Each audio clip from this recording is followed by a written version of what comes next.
இடமுறுக்கு அவல் பொறி அஞ்சரைப்பெட்டி நிகழ்ச்சியை பார்த்து கொண்டிருக்கக்கூடிய அனைத்து நேயர்களுக்கும் வணக்கம்.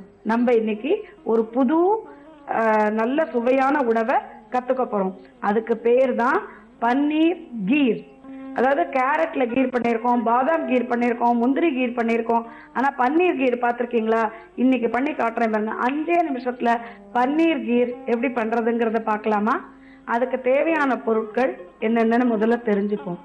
துருவி வச்ச பன்னீர், பால், முந்திரி, திராட்சை, பாதாம், ஏலக்காய் பொடி, சர்க்கரை, சோள மாவு, இது எல்லாம் இருந்தாக்க நொடியில நம்ம பன்னீர் கீரை தயார் பண்ண முடியும். ஓகே, இப்ப பண்ற விதம் எப்படிங்கிறத பார்த்துக்கலாம்.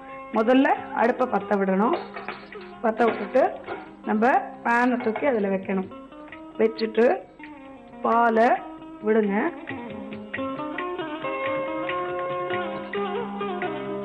விட்டுட்டு என்ன பண்ணோம்னா அதில் கொஞ்சமாக பாலை வச்சுட்டு பாக்கியை இது நல்லா காயட்டும்.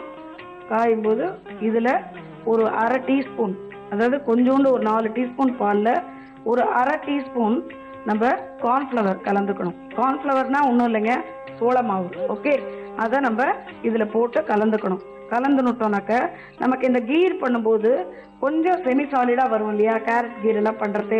அதே மாதிரி முந்திரி பாதாம் எல்லாம் நம்ம அரைச்சி விட்டு பண்ணும்போது கொஞ்சம் எரிகிடும். இப்போ இது வெறும் பன்னீர் கீருங்கிறதுனால அது எருகிறதுக்காக நம்ம இந்த குழம்புல எல்லாம் மாவெல்லாம் கரைச்சி விடுவோமே, அதை மாதிரி நம்ம இதில் போய் பன்னீர் கீர் ஸ்வீட்டான ஐட்டம்ல அரிசி மாவெல்லாம் கரைக்க முடியாது இல்லையா. அதனால தான் நம்ம கார்ன்ஃப்ளவர், அதாவது சோள மாவை நல்லா கரைச்சிட்டு அதில் விட்டுடணும். கொஞ்சம் எரிகிறதுக்காக விட்டுட்டு இதை நல்லா கைவிடாம கலரணும்.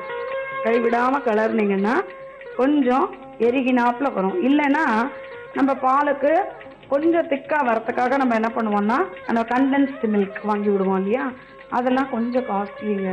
அதனால யதார்த்தமா வீட்டில் இருக்கக்கூடிய பொருட்களை வச்சு நம்ம எப்படி சிம்பிளா நம்ம எல்லாத்தையும் பண்ண முடியுங்கிறது தான் பெண்களுக்கு முக்கியமாக நம்ம சொல்லி கொடுக்கணும். ஏன்னா எல்லாத்துக்குமே நீங்கள் உடனே இதை பண்ணணும்னா உடனே நான் வந்து கண்டென்ஸ்டு மில்க் வாங்குறேன்னா அது ஒரு 50-60 ரூபாய்.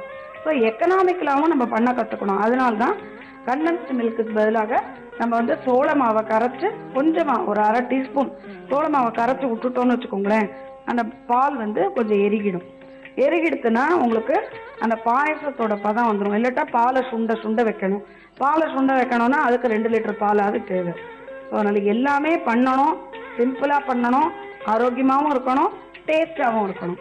அதுக்கு தான் அஞ்சரைப்பெட்டி நிகழ்ச்சியை தினந்தோறும் நம்ம வாட்ச் பண்ணணும். ஓகேவா?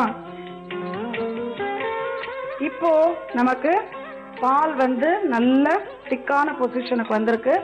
இப்போ நம்ம அதுக்கு தேவையான சர்க்கரையை போடணும்.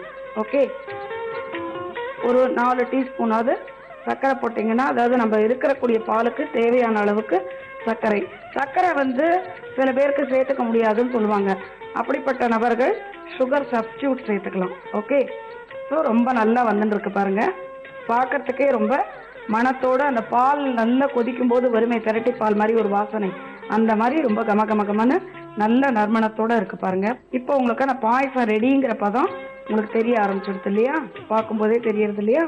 ஸோ இப்போ நம்ம என்ன பண்ணணும், கொஞ்சமாக பன்னீர், துருவி வச்ச பன்னீரை இதில் போடணும். போட்டுட்டு இதெல்லாம் நமக்கு கொஞ்சம் ஆரோக்கியமாக இருக்கும், தெம்பாக இருக்கும். இப்போ நம்ம வந்து இதை சர்விங் பவுலில் எடுத்து வச்சிடலாமா?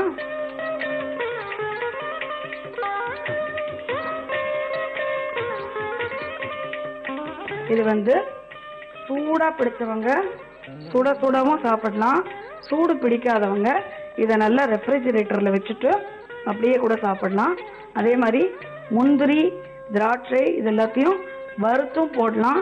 வறுக்கிறதுனால இன்னும் ஒரு முட்டை நம்ம வந்து நெய் சேர்க்குறோம் இல்லையா, அதை அவாய்ட் பண்ணிக்கிறதுக்கு நீங்கள் இந்த சூடான பாயசத்தில் அப்படியே முந்திரி எல்லாம் கூட போட்டுடலாம். அதே மாதிரி பாதாமை வந்து 1-2 கட் பண்ணி அதில் மேலாக கார்னிஷ் மாதிரி போட்டுட்டு நீங்கள் ஃப்ரிட்ஜில் வச்சுட்டீங்கன்னு வச்சுக்கோங்களேன், ரெஃப்ரிஜிரேட்டரில் ஒரு 5 நிமிஷம் கழித்து செமி சாலிடாக ரொம்ப அழகான பன்னீர் கீர் தயாராகிடுத்து. இந்த பதத்தை வந்து நீங்கள் ரெகுலரைஸ் பண்ணணும் அப்படின்னு சொன்னாக்கா நீங்கள் இதை வந்து ஃப்ரீசரில் வைக்கணும். ஒரு 1 ஹவருக்கு வச்சுட்டிங்கன்னா ரொம்ப டேஸ்டியாக இருக்கும். கொஞ்சம் ஸ்வீட் அல்வா சாப்பிட்டா மாதிரியும் இருக்கும். இப்போ நம்ம ஏலக்காய் பொடியை மேலாக தூவி கார்னிஷ் பண்ணிட்டோம். ப்ளஸ் ரொம்ப மணமாகவும் இருக்கு இல்லையா? இதை நீங்கள் என்ன பண்ணணும், ஃப்ரீசரில் வைக்கணும். ஃப்ரீசரில் வச்ச உடனே 1 ஹவர் கழித்து எடுத்து சாப்பிட்டீங்கன்னா கொஞ்சம் அல்வா சாப்பிட்டா செமி சாலிடாக அல்வா இருக்கும் இல்லையா? திருநெல்வேலி அல்வாலாம் அந்த டேஸ்ட்டில் இருக்கும். அவல் பொரி